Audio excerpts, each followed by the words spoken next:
আজি গোৱালপাৰাত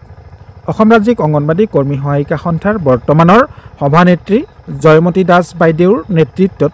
অৱসৰী কৰ্মী সহায়িকাসকলক লৈ এখনি সাধাৰণ সভা অনুষ্ঠিত হৈ যায় আৰু এই সাধাৰণ সভাৰ সিদ্ধান্ত মৰ্মে এখনি জিলা কমিটি গঠন কৰা হয়, অৰ্থাৎ অৱসৰী কৰ্মী সহায়িকাসকলৰ জিলা কমিটি, যি কমিটি ৰাজ্যিক ভিত্তিত ইতিমধ্যে গঠন হৈছে আৰু প্ৰতিখন জিলাতেই এনেদৰে জিলা কমিটিবোৰ গঠন প্ৰক্ৰিয়া চলি আছে,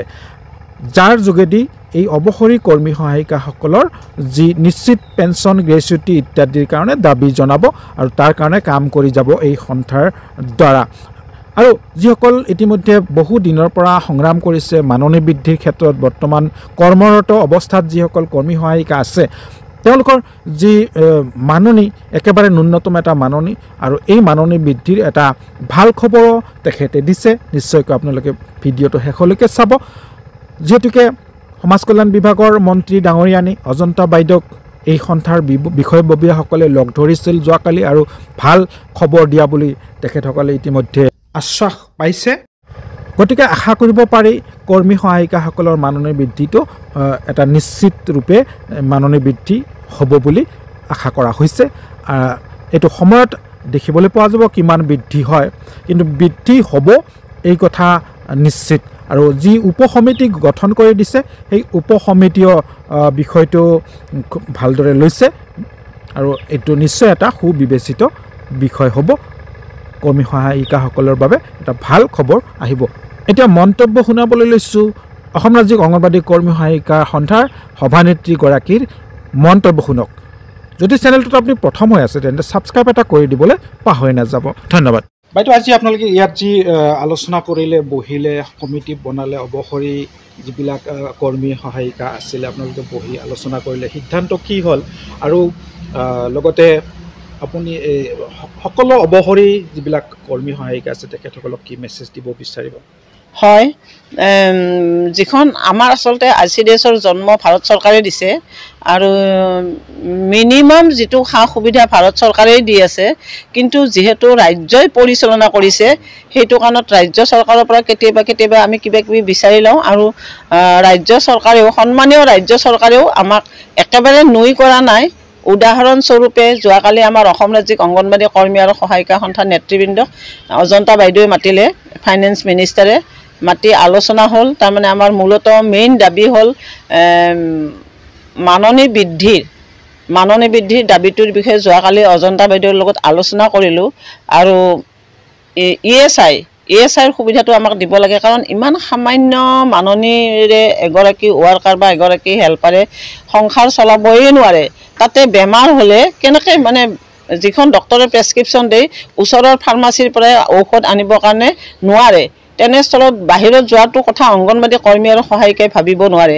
আৰু যিবিলাক আমাৰ সেই মডেল চেণ্টাৰ দিছে, এই মডেল চেণ্টাৰবিলাকৰ কাম ক্ষীপ্ৰতাৰে কৰাৰ কাৰণে বাইদেউক আমি অনুৰোধ জনালোঁ। তাৰোপৰি আমি যোৱা 28 তাৰিখে অসমত এখন অৱসৰী সংগঠন এটা বনালোঁ কৰ্মী সহায়িকাৰ, আৰু সেই অৱসৰী সংগঠনৰ মতামতৰ আলমত অসমৰ প্ৰতিখন জিলাতে আমি জিলা সমিতি বনাম। সেই উদ্দেশ্যে আজি আমাৰ জিলাত লগ হৈ পেলাই এখন আমি প্ৰাণেশ্বৰী নাথক সভাপতি, জয়মতী দাসক ছেক্ৰেটাৰী লৈ এখন সমিতি বনালোঁ। আচলতে হয়, অসম চৰকাৰক আমি সন্মান জনাইছোঁ, হিমন্ত বিশ্ব ছাৰকো সন্মান জনাইছোঁ। আমাক মানে অৱসৰ 2022 চনৰ পৰা যিখিনি অৱসৰ হৈছে মেক্সিমামে 4 লাখ টকা পালে আৰু মিনিমামে এতিয়াও পোৱা নাই। নিশ্চয় চৰকাৰে তাৰে কাৰণে কিবা লাগি ভাগি আছে আৰু আমাৰ বিভাগীয় কৰ্তৃপক্ষই লাগি ভাগি আছে, পাব সেইখিনি। কিন্তু কথা হ'ল কি, 4 লাখ টকা আজিৰ বজাৰত একো নহয়। ইতিমধ্যে 22 চনত যিসকলে অৱসৰ পাইছে তেওঁলোকৰ 4 লাখটো নায়েই। এতিয়া এইসকল মানুহৰ অৱস্থা কি হ'ব? আৰু ক'লে বেয়া শুনি মেক্সিমাম অংগনবাড়ী মানে অবিবাহিত, এইসকলৰ নিৰাপত্তা একো নাই। সেইকাৰণে আমি নিৰাপত্তা বিচাৰি চৰকাৰক এটা আবেদন কৰিব খোজোঁ, গ্ৰেচুইটিটো অতি সোনকালে লাগে, কাৰণ ভাৰতবৰ্ষৰ ইতিমধ্যে গুজৰাট, কৰ্ণাটকৰ নিচিনা ৰাজ্যই তেওঁলোকৰ কৰ্মী সহায়িকাক গ্ৰেচুইটি দিলে। গতিকে অসম চৰকাৰকো আমি অনুৰোধ জনাইছোঁ তেওঁলোকে যাতে আমাৰ গ্ৰেচুইটিটো দি আমাৰ কৰ্মী সহায়িকাসকল যিমান দিনলৈ তাৰমানে জীয়াই থাকে চোৱাৰ কাৰণে এটা সুবিধা দিয়ে। আৰু 4 লাখ টকা ইতিমধ্যে শেষ হৈ গৈছে আচলতে আমি এটা নিশ্চিত পেঞ্চন বিচাৰো কাৰণ মাহে মাহে যদি কিবা এটা চৰকাৰৰ ঘৰৰ পৰা পায় অন্তত জীৱনটো পানীখিনি কিনা বা লাইটটো কিনাৰ কাৰণে যিখিনি পইচা লাগে বা মোবাইলটো চলাবৰ কাৰণে যিখিনি পইচা লাগে সেইখিনি যদি চৰকাৰে এটা নিশ্চিত পেঞ্চন আমি বেছি হাইফাই কৰি বিচৰা নাই এটা পেঞ্চন মান্থলি বিচাৰিছো গতিকে এই সন্দৰ্ভতে আমি অসমত অৱসৰী সংগঠন গঠন কৰিলো এতিয়া প্ৰতিখন মই যেহেতু অসমৰ সেক্ৰেটাৰী গতিকে প্ৰতিখন জিলাতে আমি এনেকৈ বনাম আৰু চৰকাৰৰ ওচৰত আবেদন নিবেদন কৰিম আমাক গ্ৰেচুইটিটো আৰু নিশ্চিত পেঞ্চনটোৰ ব্যৱস্থা যাতে অতি সোনকালে ধন্যবাদ বাকি কমিটিবিলাক প্ৰতি জিলাতে হয়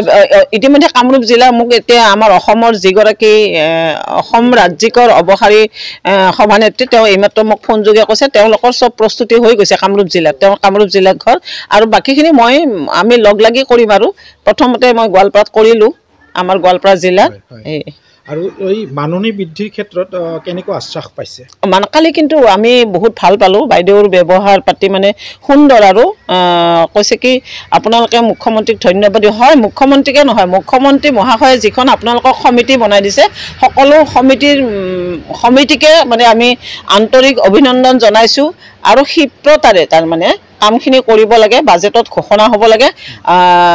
অংগনবাদী কৰ্মী আৰু সহায়িকাসকলৰ কাৰণে যিটো দিয়ে তাৰ মানে মই বাইদেউক যোৱাকালি কৈছো যে বাইদেউ 2023 চনৰ অক্টোবৰ মাহত যিটো তেতিয়া ডাইৰেক্টৰ মাননীয় বিভাস মোদী ছাৰে যিটো প্ৰপ'জেল পঠাইছিল তেওঁ কৰ্মীৰ কাৰণে 10,000 আৰু সহায়িকাৰ কাৰণে 5,000 আৰু মিনি কেন্দ্ৰৰ কৰ্মীৰ কাৰণে 7,000 প্ৰপ'জেল দিছিলে কিন্তু যদি আপোনালোকে সেই ছাৰৰ প্ৰপ'জেল মতে মানে মাননী বৃদ্ধি কৰে নুকুলাব যেন পাইছো বাইদেউ কাৰণ বৰ্তমান বজাৰত বস্তুৰ বহুত দাম গতিকে পাৰিলে মানে আপোনালোকক অনুৰোধ জনাইছো আপোনালোকে অলপ আৰু বেছি কৰি দিয়ক এতিয়া কলমটো তেওঁৰ হাতত ফাইনেন্স মিনিষ্টাৰ তেওঁ গতিকে নিশ্চয় দিব আৰু এই চেগতে আপোনাৰ মানে ইউটিউবৰ জৰিয়তে মই অসমৰ যিগৰাকী আমাৰ মাননীয় মুখ্যমন্ত্ৰী তেওঁকো ধন্যবাদ জনাইছো আৰু আমাৰ ফাইনেন্স মিনিষ্টাৰ সমাজ কল্যাণ মন্ত্ৰী তেওঁকো ধন্যবাদ জনাইছো আৰু নিশ্চয় আৰু মনত আশা পুহি ৰাখিছো এই বাজেটত যাতে সকলো এটা স্বস্তিৰে হাঁহিব পাৰে এই আৰু থ্যাংক ইউ আজি নতুন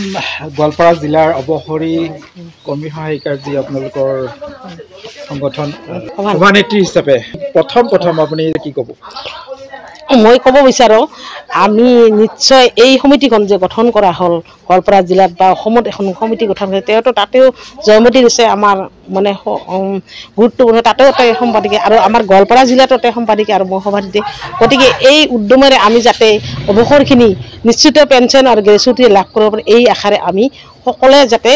এই আন্দোলন যিকোনো আন্দোলন যাতে আমাৰ সদস্যখিনি ওলাই মানে এই অন্তৰ্ভুক্ত হৈ কামখিনি কৰি সুচাৰুৰূপে চলাই নিব পাৰে এইখিনিয়ে আমাৰ আশা আৰু আমাৰ এই চেনেলবিলাকো আমাৰ নিশ্চয় ভৱিষ্যতে এইখিনি কৰাৰ কাৰণে মানে হেৰি কৰি দিয়ে আৰু মানে সুযোগ সুবিধাখিনি দিয়ে এইখিনি আমাৰ কামনা এই মোৰ সকলোকে